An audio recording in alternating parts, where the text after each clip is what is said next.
हर बार की तरह राजा विक्रम और बेताल को पेड़ से नीचे उतारता है और पीठ पर लादकर उसे योगी के पास ले जाने के लिए चल देता है। ऐसे में एक बार फिर बेताल राजा विक्रम को बोलने पर विवश करने के लिए एक नई कहानी कहना शुरू करता है। कहानी है राजा रूपसेन और अंगरक्षक बीरबल की। वर्धमान राज्य में रूपसेन नाम का एक राजा राज किया करता था। राजा बहुत ही साहसी, दयालु और न्यायप्रिय था। यही वजह थी कि केवल वर्धमान में ही नहीं बल्कि उसके राज्य से सटे सभी राज्यों में भी राजा रूपसेन के व्यक्तित्व की मिसाल दी जाती थी। एक दिन रूपसेन के दरबार में बीरबल नाम का एक व्यक्ति आया। जब राजा ने उसके आने की वजह पूछी तो बीरबल बोला, मुझे नौकरी चाहिए और मैं अंगरक्षक के तौर पर आपकी सेवा करना चाहता हूँ। बीरबल की यह बात सुनकर राजा ने कहा, मैं तुम्हें अपना अंगरक्षक बना सकता हूँ, लेकिन उसके लिए तुम्हें अपनी कार्यकुशलता सिद्ध करनी होगी, ताकि मैं ये तय कर सकूं कि तुम मेरे अंगरक्षक बनने के लायक हो भी या नहीं।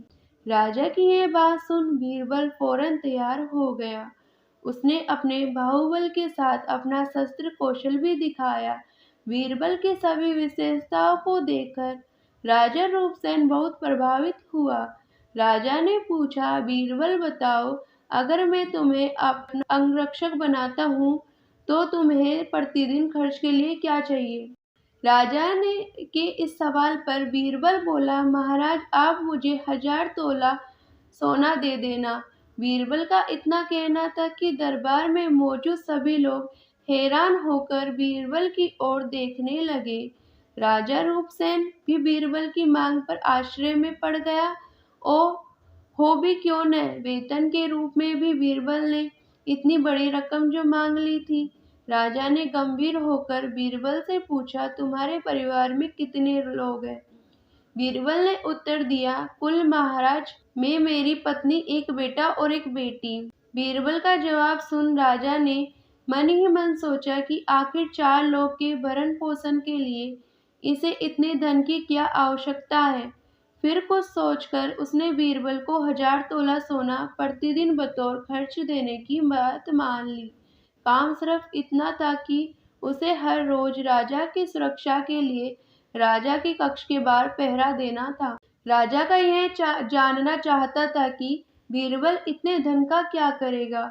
उसने बीरबल को 1000 तोला सोना देकर रात में नौकरी पर आने को कहा और गुप्त रूप से कुछ सैनिकों को उसके पीछे लगा दिया। बीरबल नौकरी और मनचाहा वेतन पाकर बहुत खुश हुआ।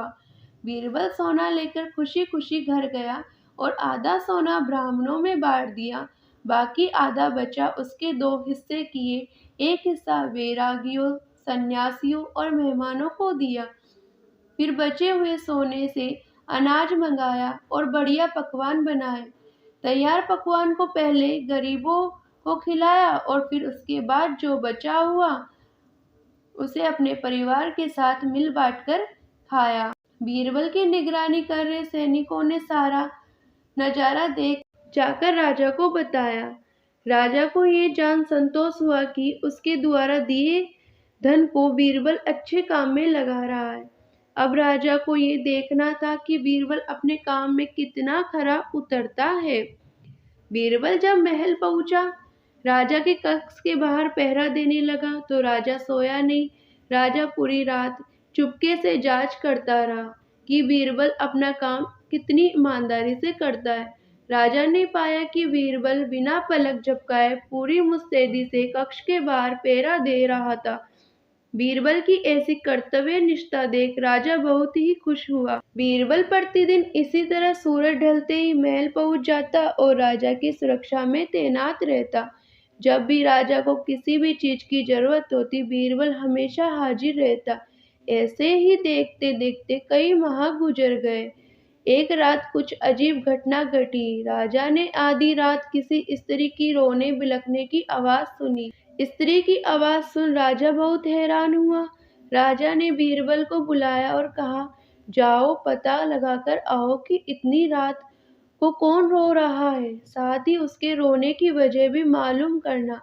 राजा को आदेश मिलते ही बीरबल वहां से फौरन उस स्त्री को रोने के कारण जानने के लिए निकल पड़ता है। थोड़ी दूर जाने के बाद बीरबल को एक स्त्री दिखाई दी। वह स्त्री सिर से पांव तक गहनों से लदी हुई थी। वह कभी नाचती, कभी कूदती और कभी सिर पीट पीट कर रोती।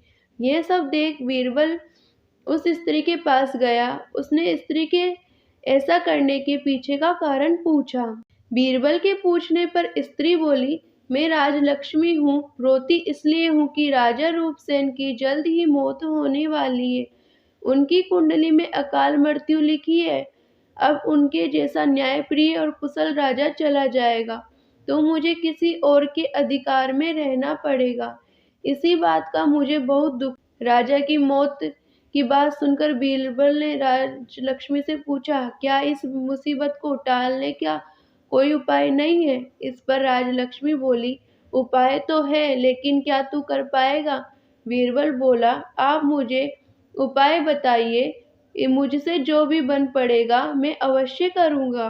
बीरबल के हामी भरते ही राजलक्ष्मी बोली, पूर्व की दिशा में यहाँ से कुछ दूर एक देवी का मंदिर है। अगर उस मंदिर में तू देवी के चरणों में अपने बेटे की बलि देता है तो राजा पर आने वाला संकट टल जाएगा। उसके बाद राजा 100 साल तक बिना किसी तकलीफ के जीवित रहेगा और राजा राज कर पाएगा। राजलक्ष्मी की ये बात सुन बीरबल घर की ओर चल देता है और घर पहुंचकर सब हाल अपनी पत्नी को बताता है। इतने में उसका बेटा और बेटी भी जग जाते हैं। जब बीरबल के बेटे को इस बारे में पता चलता है तो वह भी खुशी खुशी देवी के चरणों में बलि चढ़ने के लिए राजी हो जाता है।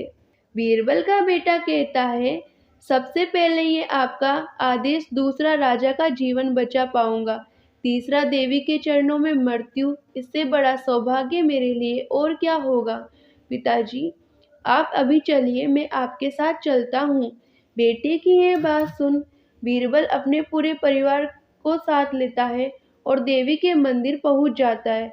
मंदिर पहुंच बीरबल ने अपनी तलवार निकाली और यहाँ कहते हुए, माँ ये बलि स्वीकार करो और मेरे राजा को लंबी आयु प्रदान करो, बेटे का सिर धड़ से अलग कर दिया। भाई की मौत पर बीरबल की पुत्री भी माता के चरणों में सिर पटक कर अपनी जान दे देती है।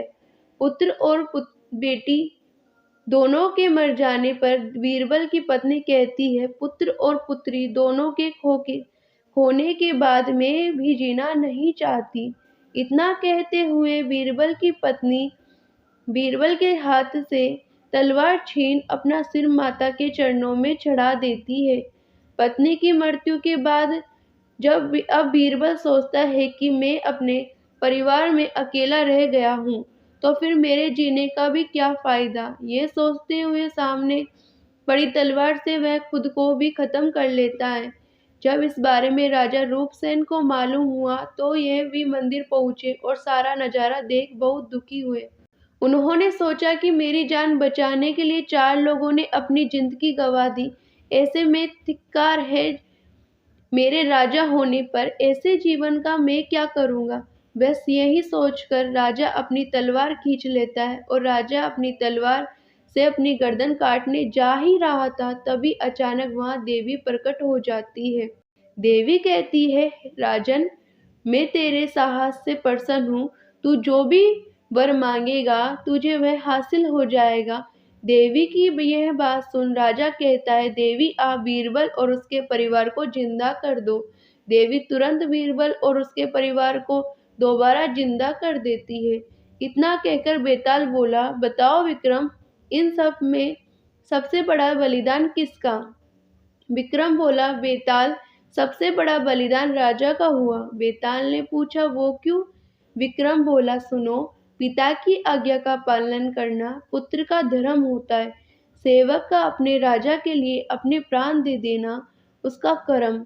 वहीं अगर राजा अपने सेवक के लिए अपनी जान देने को तैयार हो जाए तो वह बड़ी बात है। इसलिए राजा का बलिदान ही सबसे बड़ा हुआ।